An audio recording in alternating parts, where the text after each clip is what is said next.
Hey guys, today we're out in the middle of nature and I found this chair in the middle of nowhere. So I decided, you know what, I'm gonna chill on it. We're gonna be talking about how all of this all around me, how this stuff will actually help you become a better musician and sound designer. What does nature really have to do with anything? I could be in the city my whole life and just learn about music, and if I wanted to look at animals, I could like go watch the Animal Channel or Discovery or whatever. What's the point of coming out here yourself and visiting nature? It's because everything we do is not original. Nothing we do is original.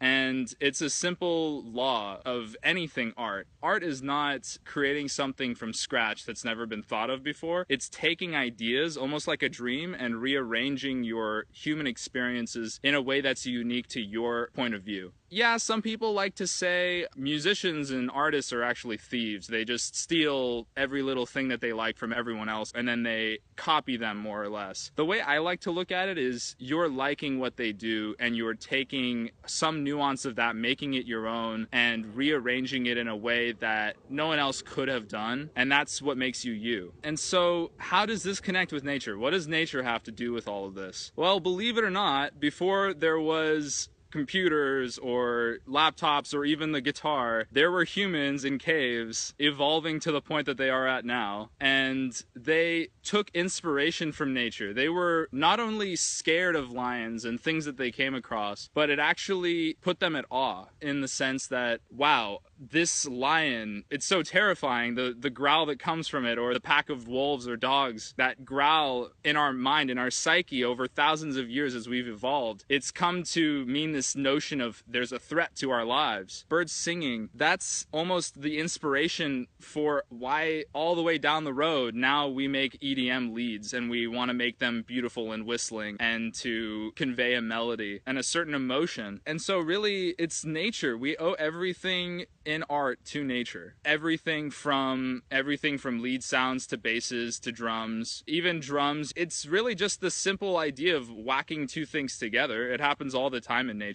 So now how can we take nature and understand it to a point where it'll actually help us become better musicians or better sound designers? First of all, I want to hark back on the idea of what a sound could mean to us. The real reason why, if you ever played with a synthesizer and you found something really cool and you're like, whoa, this growl sound is crazy, it's fire, whatever, it's actually because it's harking on age-long sounds of lions and dogs in our evolutionary past of, whoa, this thing can possibly kill me, I'm frightened. And so take what that sound means to you, what that sound could mean to the evolutionary history of our people, and use it to your advantage. Use it to enhance the emotion that you're going for in a song. If you're gonna use a growl sound, if you're gonna add super heavy distortion to a guitar in like a metal song even, this applies to any art. Make sure that it connects with your lyrics. Make sure that it connects with everything else and that there's this cohesion to the idea you're trying to set forth, that you're efficiently prodding at the emotions of your listener. If you're gonna use drum sounds, the way I look at it, the kick in any EDM song or like a house song, the reason why it's 4 on the floor is it's like our heartbeat. It's literally a rhythmic, repetitive motion that's supposed to set forth some sort of life in the song. You have to pay attention. Why is it that I do this? Because you want to make sure that everything, like I said, is cohesive. That's one point that I want to make. Make sure you identify what sound in nature you're being inspired by, and does that enhance what you're going for? And then second, how can I actually listen and understand on a scientific basis those systems in nature so I can best emulate the sound that I'm going for? Oftentimes we think I'll just mess around with a bunch of knobs in a synthesizer and I'll get some crazy sound or something, and okay, yeah, that'll just be really cool because it's intense and it'll be angry and whatever. Because oftentimes we have a very specific idea in our head, and if we don't understand where that idea is originating from, then we can't get it 99% there. Here's an example, and a very simple example, and it's that I beatbox my ideas. I hum and I beatbox at the same time. Like, this will be silly, but this one song that I've been working on for the longest time, Techno Brawl, and it's supposed to be these two robots fighting in a boxing ring, but it's like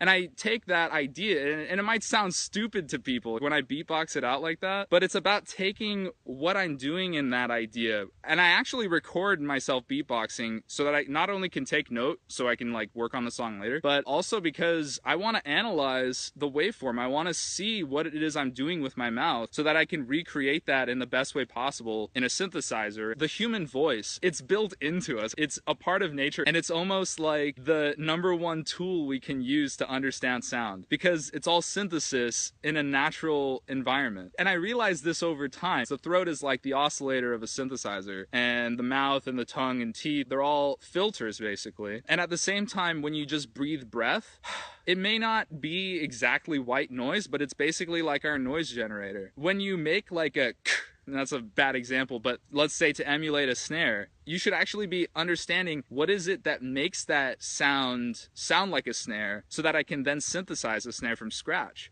You wouldn't even have to record at that point because you can just understand what it is you did with your mouth and your voice. This is all relevant because at every single beginning of every PDF pack that we're ever going to give out to you guys, it's going to have a section on where the sound comes from nature. And with every single one, I'll be doing a ton of research, things like X-raying the vocals of a lion or a dog, you know, to understand what it is that actually makes their sound tick. And through that, be able to convey to you guys how you can best get that sound. This is why I'm telling you guys, half of the YouTube videos out online are completely a waste of your time. It's about understanding everything from the source, from nature itself. And then from there, you can become an expert at it. And you can take this and apply it to any art form. It could be graphics or poetry or anything. Understand it at its source, and then soon all of this other stuff is just trivialities and learning the tools. And that's all I have for you guys today. Peace out.